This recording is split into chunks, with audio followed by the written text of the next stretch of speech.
Përmbledhja e ngjarjeve kryesore të ditës në Radio 7.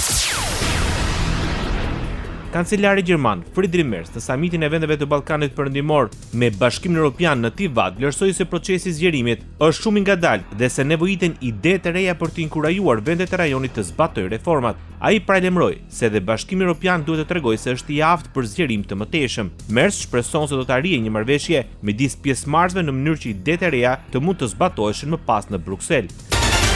Zgjerimi drejt Ballkanit Perëndimor, investimi më i rëndësishëm gjeopolitik është apeli i presidentit të Këshillit Evropian Antonio Costa në hyrje të samitit të zgjerimit drejt Ballkanit Perëndimor që mbahet në Tivat të Malit të Zi. Në samit marrin pjesë presidenti francez Emmanuel Macron, kancelari gjerman Friedrich Merz, kryeministri italiane Giorgia Meloni dhe presidenti i Komisionit Evropian Ursula von der Leyen, së bashku me drejtuesit e Malit të Zi, Shqipërisë, Bosnjë-Hercegovinës, Kosovës, Maqedonisë së Veriut dhe Serbisë.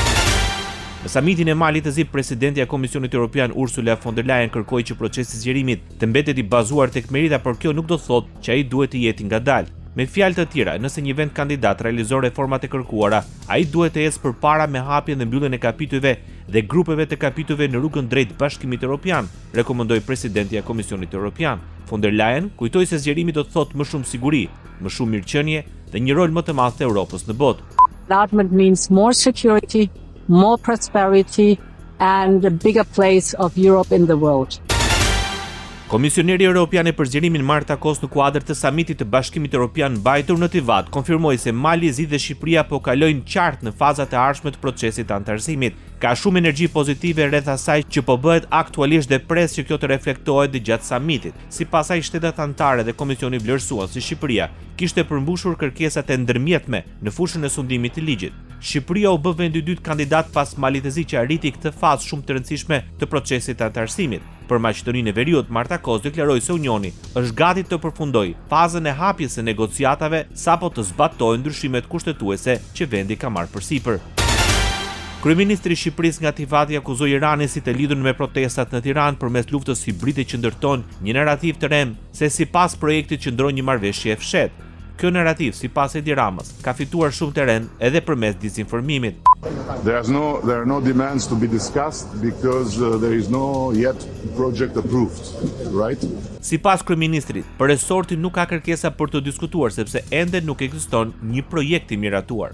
We can't discuss something that does not exist, but that is being presented in the overall the social media through a hybrid war against Albania, through false narratives like the project is not the project but is something cooked between me and Bibi Netanyahu through Jared Kushner to bring the Palestinians in Zvernets. Nuk mund të diskutojmë për diçka që nuk ekziston, por që po paraqitet në rrjetet sociale përmes një lufte hibride kundër Shqipërisë dhe narrativave të reme, deklaroi Edi Rama. Sipas tij, regjimi iranian i përfshirë prej kohësh në sulme kibernetike kundër Shqipërisë është pjesë e përpjekjeve për të përhapur narrativën se projekti synon sjelljen e palestinezëve nga Gaza në Shqipëri. Ushtruesi detyrës së presidentes Kosovës Albulena Axhiu në samitin BE Ballkani Perëndimor mbajtur në Tivat të Malit të Zi theksoi orientimin europian të vendit dhe angazhimin për reforma. Në një prononcim për mediat, Axhiu theksoi se ardhmja e Kosovës është në Bashkimin Evropian dhe se vendi sipas saj është i përkushtuar në reforma dhe në përputhje me politikat e jashtme dhe të sigurisë së Unionit. Integrimet europiane nuk janë vetëm proces teknik, por kanë të bëjnë me prosperitetin, paqen, demokracinë dhe dinjitetin e Europës dhe të qytetarëve tanë, deklaroi ushtruesi detyrës së presidentes Kosovës. Presidenti i Serbisë Aleksandar Vučić nga samiti BE Ballkani Perëndimor mbajtur në Tivat tha se ka pasur bisedime produktive me Emmanuel Macron, Friedrich Merz, Ursula von der Leyen dhe Antonio Costa, duke shtuar se pret përparim të Serbisë në rrugën europiane në periudhën e ardhshme. Vučić u shpreh se Serbia mbetet të orientuar drejt anëtarësimit në Bashkimin Evropian dhe se ky është objektivi strategjik i vendit. Për Malin e Zi, ai theksoi se njerëzit në Mal të Zi janë motra dhe vëllezërit tanë, ndërsa nënvizoi se nuk ndërhyjnë në zhvillimet e brendshme politike në Podgoricë. Kryeministri i Maqedonisë së Veriut Istria Mickoski gjatë samitit të Mal të Zi u takua me kancelarin gjerman Friedrich Merz dhe me presidentin francez Emmanuel Macron. Sipas Mickoskit, me kancelarin gjerman u diskutua për perspektivën europiane të rajonit, sfidat me cilën përballen vendet e Ballkanit dhe rëndësinë e thellimit të bashkëpunimit dhe integrimit europian. Ndërsa në takimin me Macron ai tha se biseduan për çështje të rëndësishme për të ardhmen e qytetarëve dhe për perspektivat europiane, tema për të cilat po punohet prej kohësh. Kryeministri i Maqedonisë së Veriut theksoi se qëllimi i vendit është ndërtimi misive, hapja e dyerve për bashkëpunim dhe sigurimi i mirëkuptimit dhe mbështetjes në rrugën drejt të bashkimit evropian. Qeveria e Maqedonisë së Veriut nuk të riqet nga pozicioni i saj për të mos patur ndryshime kushtetuese. Ministri i Punëve të Jashtme Tim Çomoçunski shpreh këmbgulës se për momentin nuk mund të bëhen ndryshimet kushtetuese për futjen e bullgarëve. Kjo sipas tij mund të ndodhë vetëm nëse krijohet besimi ndërsjellë që nënkupton nëse Maqedonisë i jepen garanci nga të gjitha vendet anëtare të Bashkimit Evropian. И можел да го кажеме дека ние како држава остануваме посветени на европските реформи, остануваме со јасна стратешка ориентација во надворешната политика, но исто така цврсто остануваме. Ajo që mund të them është se ne si shtet mbetemi të përkushtuar në reformat europiane, mbetemi në orientim të qartë strategjik në politikën e jashtme, por gjithashtu qëndrojmë në pozicionin se në këtë moment nuk ka kushte për ndryshime kushtetuese, deklaroi ministri i Punëve të Jashtme. Zbulojnë detajet e planit të Francës dhe Gjermanisë për t'i ofruar vendet e Ballkanit Perëndimor dhe Moldavin me Bashkimin Evropian. Dokumenti i parë nga Euroactiv informon se synimi është krijimi një grupi blloqesh ndërtuese për vendet që po qëndrojnë në dhomën e pritjes së Bashkimit Evropian me qëllim që qeveritë e Ballkanit të përfshihen në shumë fusha të caktuara të Bashkimit Evropian, ndërsa përparojnë në zbatimin e reformave të brendshme. Udhëheqësit e Bashkimit Evropian dhe ata të Ballkanit Perëndimor janë mbledhur të premte në Malë të Zi për samitin e nivelit të lartë, në fokus të cilit pritet të jetë zgjerimi i bllokut evropian. Komisioni Evropian kritikon Greqinë për mënyrën e zbatimit të rregullave të Bashkimit Evropian kundër pastrimit të parave. Sipas Brukselit, Greqia nuk ka përfshirë siç duhet në legjislacionin e saj kombëtar disa pjesë të direktivës europiane që lidhen me luftën kundër pastrimit të parave, veçanërisht ato që kanë të bëjnë me veprat penale dhe dënimet përkatëse. Direktiva në fjalë synon të vendosë rregulla të përbashkëta në të gjithë Bashkimin Evropian për trajtimin e rasteve të pastrimit të parave. Sipas Komisionit, qëllimi është të parandalohej shfrytëzimi i dallimeve mes sistemeve ligjore të vendeve anëtare nga grupet kriminale dhe të forcohet bashkëpunimi mes autoriteteve të zbatimit të ligjit. Komiteti për Marrëdhëniet me Jashtë i Senatit Amerikan miratoi me 19 vota pro dhe 3 kundër kandidaturën e Eric Wendt për ambasador të SBA-s në Shqipëri. Sipas një komunikimi të zyrës së shtypit të komitetit, kandidatura e Wendt mori mbështetje nga senatorët të dyja partive kryesore dhe pritet të kalojë për votim në seancën plenare të Senatit. Në dëgjesën publike të 20 majit në Washington, Wendt renditi si prioritete kryesore luftën kundër korrupsionit dhe krimit të organizuar, forcimin e partneritetit ushtarak mes SBA-s dhe Shqipërisë, sigurinë kibernetike dhe krijimin e një klime më të favorshme për investimet amerikane. Ekonomi.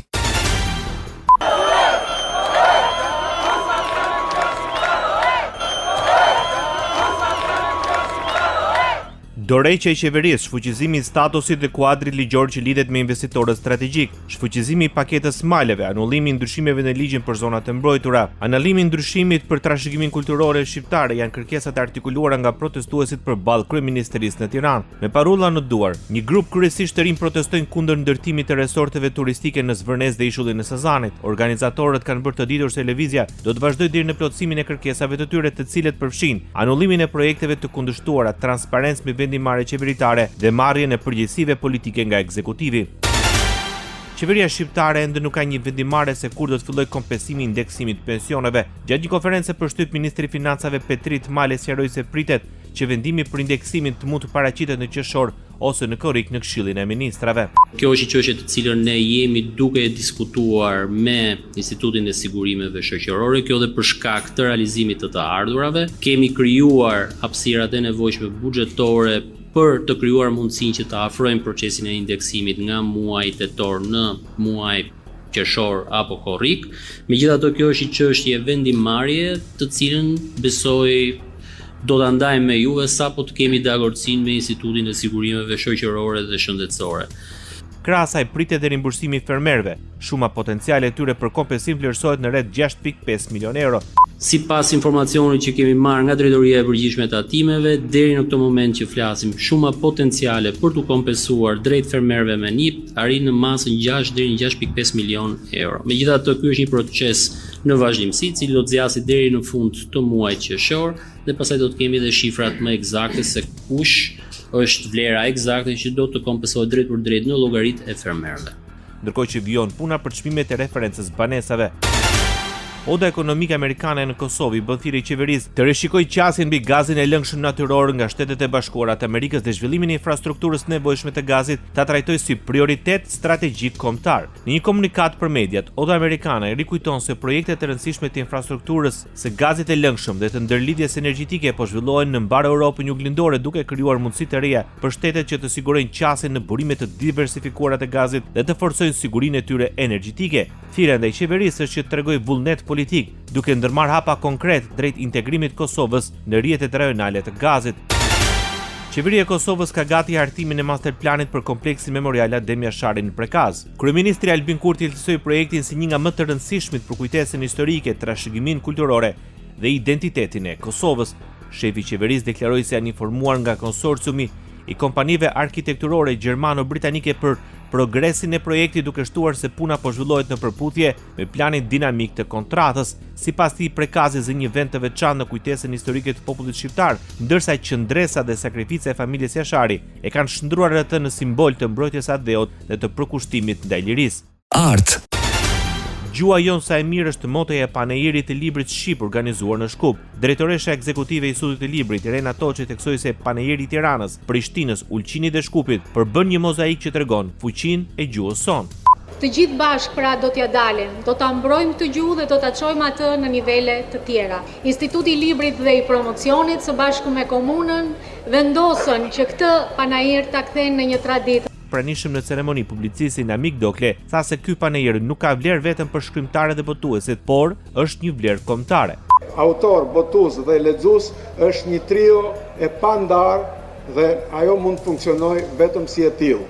Ndërkohë, mendoj që përveç se është festë e librit, festë e autorëve dhe e botuesve, festë e shkrimtarëve dhe studiuesve të letërsisë tonë, është edhe festë e gjuhës shqipe. Në hapi i pranishëm ishte edhe kryetari i komunës së Çajerit Zed Mexhiti, i cili bërditur se ky panajir do të bëhet traditë e përhershme kulturore që do të rritet vit pas viti. Ndoqët edicionin informativ të lajmeve në Radio 7, zëri pozitiv i qytetit.